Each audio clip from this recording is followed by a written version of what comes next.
ರಾಜ್ಯ ಸಚಿವ ಸಂಪುಟ ವಿಸ್ತರಣೆಗೆ ಸರ್ಕಸ್ ನಡೀತಾ ಇದೆ. ನಾಳೆ ಬೆಳಿಗ್ಗೆ 10 ಗಂಟೆಗೆ ಕ್ಯಾಬಿನೆಟ್ ಲಿಸ್ಟ್ ರವಾನೆ ಮಾಡ್ತೀವಿ ಅಂತ ಹೇಳಿದ್ದಾರೆ. ಸಚಿವರ ಪಟ್ಟಿಯನ್ನ ಹೈಕಮಾಂಡ್ ರವಾನೆ ಮಾಡಲಿದೆ. ಸಿಎಂ ಡಿಕೆ ಶಿವಕುಮಾರ್ಗೆ ದೆಹಲಿಯಿಂದ ಹೈಕಮಾಂಡ್ ಕರೆ ಬಂದಿದೆ. ನಾಯಕರಿಂದ ಮಾಹಿತಿಯನ್ನ ರವಾನೆ ಮಾಡಲಾಗಿದೆ. ಸಚಿವರ ಪಟ್ಟಿಯನ್ನ ಹೈಕಮಾಂಡ್ ನಾಳೆ ಬೆಳಿಗ್ಗೆ 10 ಗಂಟೆ ಸುಮಾರಿಗೆ ರವಾನೆ ಮಾಡಲಿದೆ. ಹೀಗಾಗಿ ಹೈಕಮಾಂಡ್ ಡಿಕೆ ಶಿವಕುಮಾರ್ ಅವರಿಗೆ ಕರೆ ಮಾಡಿ ಮಾತನಾಡಿದ್ದಾರೆ. ನಾಳೆಯೇ ಪಟ್ಟಿ ಫೈನಲ್ ಆಗುತ್ತೆ. ನಾಳೆ ಬೆಳಿಗ್ಗೆ 10 ಗಂಟೆಯಷ್ಟರಲ್ಲಿ ಲಿಸ್ಟ್ ಕೈ ಸೇರಲಿದೆ ಅಂತ ಹೇಳಿದ್ದಾರೆ. ಇವತ್ತು ಚರ್ಚಿಸಿ ನಾಳೆ ವರಿಷ್ಠರಿಂದ ಪಟ್ಟಿ ಫೈನಲ್ ಆಗಿ ರವಾನೆ ಆಗುತ್ತೆ. ನಾಳೆ ಸಂಜೆ ಸಚಿವರ ಪ್ರಮಾಣ ವಚನ ಆಗುವಂತಹ ಸಾಧ್ಯತೆ ಕೂಡ ಇದೆ. ಅಕಸ್ಮಾತ್ ನಾಳೆ ಮಿಸ್ ಆದ್ರೆ 5ನೇ ತಾರೀಕು ಪ್ರಮಾಣ ವಚನವನ್ನ ಸ್ವೀಕಾರ ಮಾಡಲಿದ್ದಾರೆ. ಬುಧವಾರ ಪ್ರಮಾಣ ವಚನ ನಿಗದಿಯಾಗುವಂತಹ ಸಾಧ್ಯತೆ ಇದೆ. ಬಹುತೇಕ ನಾಳೆಯೇ ಪ್ರಮಾಣ ವಚನ ಸ್ವೀಕಾರ ಆಗುತ್ತೆ. ನಾಳೆ ಎಲ್ಲ ಕ್ಯಾಬಿನೆಟ್ ಸಚಿವರ ಲಿಸ್ಟ್ ಕೂಡ ರಿಲೀಸ್ ಆಗುತ್ತೆ. 99% ರಿಲೀಸ್ ಆಗುತ್ತೆ ಅಂತ ಡಿಕೆ ಶಿವಕುಮಾರ್ ಅವರು ಕೂಡ ಹೇಳಿದ್ದಾರೆ. ನಾಳೆ ಬೆಳಿಗ್ಗೆ 10 ಗಂಟೆ ಅಷ್ಟರಲ್ಲಿ ಹೈಕಮಾಂಡ್ ಪಟ್ಟಿಯನ್ನ ಡಿಕೆ ಶಿವಕುಮಾರ್ ಅವರ ಕೈಗೆ ರವಾನೆ ಮಾಡುವುದಾಗಿ ಹೇಳಿದ್ದಾರೆ. ಇನ್ನು ಈ ಬಗ್ಗೆ ಹೆಚ್ಚಿನ ಮಾಹಿತಿಯನ್ನ ನೀಡ್ತಾರೆ ನಮ್ಮ ಪ್ರತಿನಿಧಿ ಕಾರ್ತಿಕ್. ದೂರವಾಣಿ ಸಂಪರ್ಕದಲ್ಲಿ ಜಾಯ್ನ್ ಆಗಿದ್ದಾರೆ. ಕಾರ್ತಿಕ್, ಯಾಕಿಷ್ಟು ತಡ ಆಗ್ತಾ ಇದೆ ಸಂಪುಟ ವಿಸ್ತರಣೆಗೆ? ಮತ್ತೆ ಏನಾದ್ರೂ ಸಸ್ಪೆನ್ಸ್ ಇದೆಯಾ? ಈ ಹಿಂದೆ ಸಂಭಾವ್ಯ ಪಟ್ಟಿಯನ್ನ ನಾವು ತೋರಿಸ್ತಾ ಇದ್ವಿ ನ್ಯೂಸ್ 18 ನಲ್ಲಿ, ಅದ್ರಲ್ಲಿ ಏನಾದ್ರೂ ಬದಲಾವಣೆಗಳಾಗ್ತಾ ಇದೆಯಾ, ಹೇಗೆ? ಇದರ ಪ್ರಮುಖವಾಗಿ ಸಂಪುಟ ವಿಸ್ತರಣೆಗೆ ಸಂದರ್ಭದಲ್ಲಿ ಯಾರು ಸಚಿವರಾಗ್ತಾರೆ ಅನ್ನುವಂತ ಪ್ರಶ್ನೆಗಳಿತ್ತು. ಈಗಾಗಲೇ ಹೈಕಮಾಂಡ್ ಇದುವರೆಗೂ ಸಚಿವರ ಸಂಭಾವ್ಯ ಪಟ್ಟಿಯನ್ನ ಬಿಡುಗಡೆಯೂ ಕೂಡ ಮಾಡಿಲ್ಲ. ಇವತ್ತು ಕೆ.ಸಿ. ವೇಣುಗೋಪಾಲ್ ಅವರು ರಾಜ್ಯಕ್ಕೆ ಆಗಮಿಸುತ್ತಾರೆ ಮತ್ತು ರಾಜ್ಯ ನಾಯಕರಿಗೆ ಸಚಿವರ ಪಟ್ಟಿಯನ್ನ ಹಸ್ತಾಂತರ ಮಾಡ್ತಾರೆ ಅನ್ನುವಂಥದ್ದು ಇತ್ತು. ಆದ್ರೆ ಕೆ.ಸಿ. ವೇಣುಗೋಪಾಲ್ ಅವರು ಇವತ್ತು ರಾಜ್ಯಕ್ಕೆ ಆಗಮಿಸಿಲ್ಲ. ಅದರ ಬದಲಾಗಿ ನಾಳೆ ಬೆಳಿಗ್ಗೆ ರಾಜ್ಯ ನಾಯಕರಿಗೆ ಈ ಒಂದು ಸಂಪುಟ ವಿಸ್ತರಣೆ ಸಂದರ್ಭದಲ್ಲಿ ಯಾರನ್ನ ಸಚಿವರನ್ನಾಗಿ ಮಾಡಬೇಕು, ಯಾರು ಸಚಿವರು ಅನ್ನುವಂತ ಒಂದು ಪಟ್ಟಿ ಏನಿದೆ, ಆ ಒಂದು ಪಟ್ಟಿಯನ್ನ ನಾಳೆ ಬೆಳಿಗ್ಗೆ ಕಳಿಸಲಾಗತ್ತೆ ಅನ್ನುವಂತ ಮಾಹಿತಿ ಲಭ್ಯವಾಗಿರುವಂತದ್ದು. ಜೊತೆಗೆ ಈಗಿರ್ತಕ್ಕಂಥ ಮಾಹಿತಿ ಪ್ರಕಾರ ಸರ್ಕಾರ ಅಂದ್ರೆ ಸಿಎಂ ಕಚೇರಿ ಲೋಕಭವನಕ್ಕೆ ಮಾಹಿತಿಯನ್ನು ಕೂಡ ಕೊಟ್ಟಿದೆ. ನಾಳೆ ಸಂಜೆ 4 ಗಂಟೆಗೆ ನೂತನ ಸಚಿವರ ಪದಗ್ರಹಣ ಕಾರ್ಯಕ್ರಮ ಇರುತ್ತೆ. ಅದಕ್ಕೆ ಸಂಬಂಧಪಟ್ಟಂತೆ ವ್ಯವಸ್ಥೆಯನ್ನ ಮಾಡಿಕೊಳ್ಳಿ ಎನ್ನುವಂತ ರೀತಿಯಲ್ಲಿ ಸೂಚನೆಯನ್ನು ಕೂಡ ಕೊಟ್ಟಿದೆ ಅಂತ ಹೇಳಲಾಗ್ತಾ ಇದೆ. ಅದೇ ಒಂದು ಹಿನ್ನೆಲೆಯಲ್ಲಿ ಲೋಕಭವನದಲ್ಲಿಯೂ ಕೂಡ ಎಲ್ಲ ರೀತಿಯ ಸಿದ್ಧತೆಗಳನ್ನ ಮಾಡಿಕೊಳ್ಳಲಾಗಿದೆ.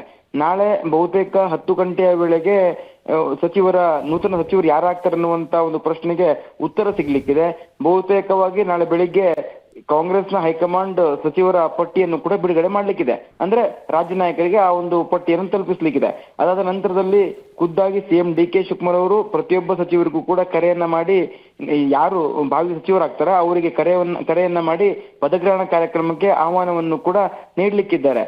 ಒಂದೊಮ್ಮೆ ನಾಳೆ ಏನಾದ್ರೂ ಆಗಿಲ್ಲ ಅಂತಂದ್ರೆ ಅದನ್ನ ಆಗಸ್ಟ್ 5ನೇ ತಾರೀಕು ಮಾಡಬೇಕು ಅನ್ನುವಂತ ರೀತಿಯಲ್ಲಿಯೂ ಕೂಡ ಮೀಸಲು ದಿನವನ್ನು ಕೂಡ ಸಿಎಂ ಡಿ.ಕೆ. ಶಿವಕುಮಾರ್ ಅವರು ನಿಗದಿಯನ್ನ ಮಾಡ್ಕೊಂಡಿದ್ದಾರೆ.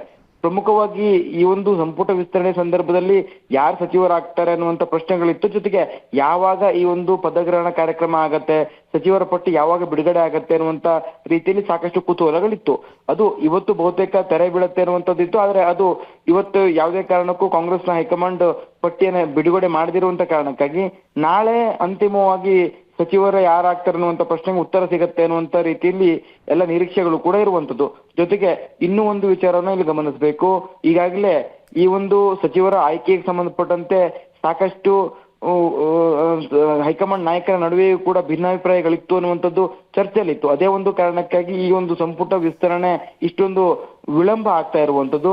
ನಾಳೆ ಬಹುತೇಕ ಅಂತಿಮ ಪಟ್ಟಿಯನ್ನ ಕಾಂಗ್ರೆಸ್ ಹೈಕಮಾಂಡ್ ರವಾನೆಯನ್ನ ಮಾಡ್ಲಿಕ್ಕಿದೆ. ಚೈತ್ರ, ಹರೀಶ್. ಕಾರ್ತಿಕ್, ಇನ್ನು ಏನಾದ್ರೂ ಸಸ್ಪೆನ್ಸ್ ಇರುತ್ತೆ? ಈಗ ಸಾಕಷ್ಟು ಆಕಾಂಕ್ಷಿಗಳಿದ್ದಾರೆ, ಸಚಿವಾಕಾಂಕ್ಷಿಗಳಿದ್ದಾರೆ. ಶಾಸಕರು ದೆಹಲಿಯಲ್ಲೂ ಕೂಡ ಬೀಡು ಬಿಟ್ಟಿದ್ರು. ಕಾದು ಸುಸ್ತಾಗಿ 15 ದಿನದಿಂದ ಇಲ್ಲ ಇವತ್ತಾಗುತ್ತೆ ನಾಳೆ ಆಗುತ್ತೆ ಅನ್ನೋದೇ ಆಯ್ತು. ಅಲ್ಲೂ ದೆಹಲಿಯಿಂದ ಕಾದು ವಾಪಸ್ ಆದ್ರು ಸಚಿವಾಕಾಂಕ್ಷಿಗಳು. ಅಸಮಾಧಾನ ಭುಗಿಲೇಳುವಂತಹ ಮುನ್ಸೂಚನೆ ಇದೆಯಾ ಅಥವಾ ಏನಾದ್ರೂ ಸಸ್ಪೆನ್ಸ್ ಇದೆಯಾ ನಾಳೆ, ಹೇಗೆ? ನಿಶ್ಚಿತವಾಗಿ ಚೈತ್ರ, ಇಲ್ಲಿ ಪ್ರಮುಖವಾಗಿ ಗಮನಿಸಬೇಕು. ಸಾಕಷ್ಟು ದಿನಗಳಿಂದ ಈ ಒಂದು ಆಕಾಂಕ್ಷಿಗಳೇನಿದ್ರು ನಾಯಕರ ಮನೆ ಮುಂದೆ ಅಥವಾ ನಾಯಕರನ್ನ ಭೇಟಿ ಮಾಡುವ ಮೂಲಕವಾಗಿ ಸಾಕಷ್ಟು ಒತ್ತಡವನ್ನ ಹೇರುವಂತ ಕೆಲಸಗಳನ್ನ ಮಾಡ್ತಾ ಇದ್ರು. ಎಲ್ಲದೂ ಕೂಡ ಈಗ ಮುಕ್ತಾಯ ಆಗಿದೆ. ಈಗ ಏನಿದ್ರು ಕಾಂಗ್ರೆಸ್ನ ಹೈಕಮಾಂಡ್ ನೂತನ ಸಚಿವರ ಪಟ್ಟಿಯನ್ನ ಬಿಡುಗಡೆ ಮಾಡಬೇಕಿತ್ತು. ಅದೊಂದೇ ಬಾಕಿ ಇರುವಂತದ್ದು. ಇಂಥ ಒಂದು ಸಂದರ್ಭದಲ್ಲಿ ಯಾವಾಗ ಅನ್ನುವಂತ ಪ್ರಶ್ನೆಗಳಿತ್ತು. ಯಾಕೆ ವಿಳಂಬ ಆಗ್ತಾ ಇದೆ ಅನ್ನೋದಕ್ಕೂ ಕೂಡ ಸಾಕಷ್ಟು ಪ್ರಶ್ನೆಗಳಿತ್ತು. ಇಲ್ಲಿ ಪ್ರಮುಖವಾಗಿ ಗಮನಿಸಬೇಕು, ಕೆಲವು ಹೊಸ ಹೆಸರೇನಿದೆ ಅದರಲ್ಲಿ ಕಾಂಗ್ರೆಸ್ನ ಹೈಕಮಾಂಡ್ ನಾಯಕರಿಗೂ ಕೂಡ ಎಲ್ಲರಿಗೂ ಕೂಡ ಸಹಮತ ಇಲ್ಲ ಅನ್ನುವಂಥದ್ದು. ಮಲ್ಲಿಕಾರ್ಜುನ್ ಖರ್ಗೆ ಅವರು, ವೇಣುಗೋಪಾಲ್ ಇರ್ಬೋದು, ಹಾಗೆ ರಾಹುಲ್ ಗಾಂಧಿ, ಹಾಗೆ ಸುರ್ಜೇವಾಲಾ, ಈ ನಾಲ್ವರ ನಡುವೆಯೂ ಕೂಡ ಕೆಲವು ಹೆಸರುಗಳಿಗೆ ಆಕ್ಷೇಪಣೆಗಳಿತ್ತು, ಸಹಮತ ಇರಲಿಲ್ಲ. ಅದೇ ಒಂದು ಕಾರಣಕ್ಕಾಗಿ ಈ ಒಂದು ಸಂಪುಟ ವಿಸ್ತರಣೆ ವಿಳಂಬ ಆಗ್ತಿದೆ ಅನ್ನುವಂತ ಮಾಹಿತಿಗಳು ಕೂಡ ಈಗ ಲಭ್ಯವಾಗಿದೆ. ಒಟ್ಟಾರೆಯಾಗಿ ನಾಳೆ ಬಹುತೇಕ ನೂತನ ಸಚಿವರ ಪಟ್ಟಿಯನ್ನ ಬಿಡುಗಡೆ ಮಾಡಲಾಗತ್ತೆ. ಅದಕ್ಕೆ ಪೂರಕ ಎಂಬಂತೆ ಈಗಾಗಲೇ ಸಿಎಂ ಡಿ ಕೆ ಶಿವಕುಮಾರ್ ಅವರು ಕೂಡ ನಾಳೆ ಯಾವುದೇ ರೀತಿಯ ಕಾರ್ಯಕ್ರಮಗಳನ್ನ ಹಾಕೊಂಡಿಲ್ಲ, ಪೂರ್ವ ನಿಯೋಜಿತ ಕಾರ್ಯಕ್ರಮಗಳನ್ನ. ಹಾಗೆ DCM ಪರಮೇಶ್ವರ್ ಅವರು ಕೂಡ ಯಾವುದೇ ರೀತಿಯ ಕಾರ್ಯಕ್ರಮಗಳನ್ನ ನಿಗದಿ ಮಾಡ್ಕೊಂಡಿಲ್ಲ. ಅದರಂತೆ ಕೆಪಿಸಿಸಿ ಅಧ್ಯಕ್ಷರು ಸಹಿತ ನಾಳೆ ಯಾವುದೇ ರೀತಿಯ ಪೂರ್ವ ನಿಗದಿತ ಕಾರ್ಯಕ್ರಮವನ್ನ ಅವರು ಹಾಕೊಂಡಿಲ್ಲ. ಅಂದ್ರೆ ಮೂವರು ಕೂಡ TP ರಿಸರ್ವ್ ಇದೆ. ಇಂಥ ಒಂದು ಸಂದರ್ಭದಲ್ಲಿ ನಾವು ಸಹಜವಾಗಿ ಗೊತ್ತು ಮಾಡ್ಕೋಬಹುದು. ಅಂದ್ರೆ ಬಹುತೇಕ ನಾಳೆ ಈ ಒಂದು ಸಂಪುಟ ವಿಸ್ತರಣೆಗೆ ಉತ್ತರ ಸಿಗಲಿದೆ. ನಾಳೆ ಬಹುತೇಕವಾಗಿ ನೂತನ ಸಚಿವರ ಪದಗ್ರಹಣ ಕಾರ್ಯಕ್ರಮವು ಕೂಡ ನಡಲಿಕ್ಕಿದೆ ಅನ್ನುವಂಥದ್ದನ್ನ ಅಂದಾಜು ಕೂಡ ಮಾಡಬಹುದು.